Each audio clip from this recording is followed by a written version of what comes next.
مرحبا، وصفتنا اليوم كيك تو جو. الكيك هذا فكرته فعلا مبدعة، يعني عبارة عن كيكة تنحط في كوب وتتزين بطريقة كيوت. الكيكة هذه حسيتها تناسب أغلب المناسبات، لأن من فوق نقدر نحن نزينوها بالطريقة اللي احنا نحبوها، ونقدر نحن نديروا منها ثيمز معينة تناسب الحفلات متاعنا. فاليوم راح نوريكم طريقة الكيكة متاعها، بالإضافة إلى كذا فكرة للتزيين راح تشوفوها في نهاية الفيديو. نتمنى أن تستمتعوا بالمشاهدة. يلا نبدأ مع بعض. في البداية لتحضير الكيك نخلت كل المكونات الجافة اللي عبارة عن الدقيق وخميرة البيكنج باودر. طبعا الكيكة هذه حضرت منها واحدة خليتها بيضة والتانية درت لها كاكاو. فنخلت المكونات مع بعض وخديت البيضتين ضفت عليهم الفانيليا وحطيت عليهم السكر وضربتهم بالجهاز. السكر راح نضيفه بالتدريج لما تضاعف عندي كمية البيض بالكامل. لاحظوا كيف صار قوامه كريمي. بعد ما خفقت البيض خديت 3 ملعق من الزيت النباتي وضفتهم على الحليب وحركتهم بالشكل هدايا، وعلى السرعة البطيئة ضفت خليط الحليب والزيت، وبعدين نضيف كمية الدقيق ونقلبهم بالسباتولا بالشكل هدايا. نلف ندير دائرة ونحاول أننا نحرك المكونات بلطف. بعد ما تأكدت أن ما فيش تكتلات خديت الطاجين اللي نطيب فيه. الطاجين تاخديه يكون كبير شوي مستطيل علشان احنا نبو الكيكة ان هي تكون مفرودة ورقيقة. طبعا طاجيني هذا نجي كبير شوية زيادة، فالمرة الجاية راح نطيبها في طاجين أصغر شوي.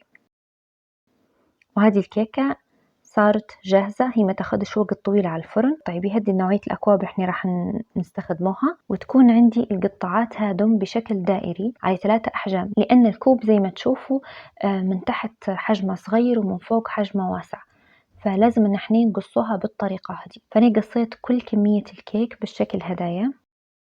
وهذه الكيكة اللي درتها بالكاكاو نفس المقادير بالضبط. الكيكة بالفانيليا هي نفسها الكيكة بالكاكاو، ولكن ضفت عليها ملعقة كبيرة من الكاكاو. طبعا مقادير الكيكتين راح تلقوهم في صندوق الوصف. وتوا راح نحضر الحشوات. أنا هنا عندي شوكولاتة، خذيت بار من الشوكولاتة وقطعتها إلى قطع صغيرة. خذيت الشوكولاتة ذوبتها في الميكروويف، وخذيت كوب من الكريم الخفق السائل وخفقتها بالجهاز. طبعا لازم ان هي تكون الكريمة السائلة يفضل انها تكون مصقعة.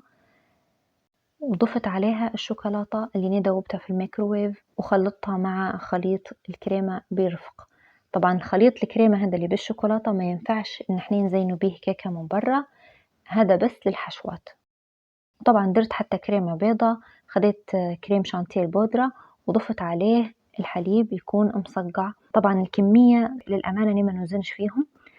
نضيف في بودرة الشانتيه ونضيف عليها الحليب المصقع بالتدريج، يعني كل شوية نضيف شوية من الحليب ونخفق باستمرار، يعني كل مرة نضيف شوية حليب ونخفق، هيك تضمني ان الكريمة تكون عندك متماسكة وخفيفة في نفس الوقت. بعد ما كملت خفق الكريمة البيضاء خديت منها الجزء الأول وضفت عليه الملون الطعام الأزرق.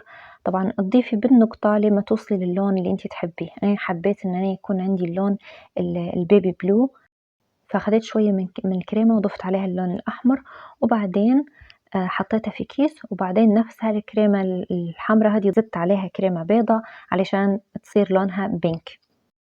وبالنسبة للون الأخضر هو عبارة عن زبدة الفستق. خلاص نجول للخطوة الأخيرة، هي إن احنا ترتبوا طبقات الكيكة. بسيطة جدا فكرتها، تحطي الكيكة وتحطي عليها ملعقة من المربى وضفت عليها الكريمة البيضة.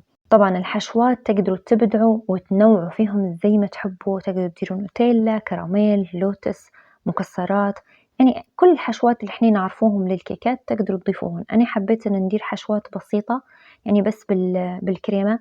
وهذه بالنسبة للكيكة اللي بالكاكاو، حتى هي زينتها بكريمة الشوكولاتة. بالنسبة لسطح الكيكة لازم انه يكون طبعا نساوي فيه بالملعقة، نحطها في مية ساخنة وننشفها وبعدين نساوي بها الكريمة، كيف حتطلع معاك الكريمة وجهها بيرفكت. وتوا راح نخليكم مع طريقة تزيين الكيكة. نتمنى ان عجبكم فيديو اليوم واستمتعتوا به زي ما انا استمتعت بتجهيز الكيكة هذه. وقولوا لي رايكم في التزيين وقولوا لي رايكم في الكيكة نفسها. هذه كانت وصفتنا لليوم، تفضلوها، صحتين عليكم.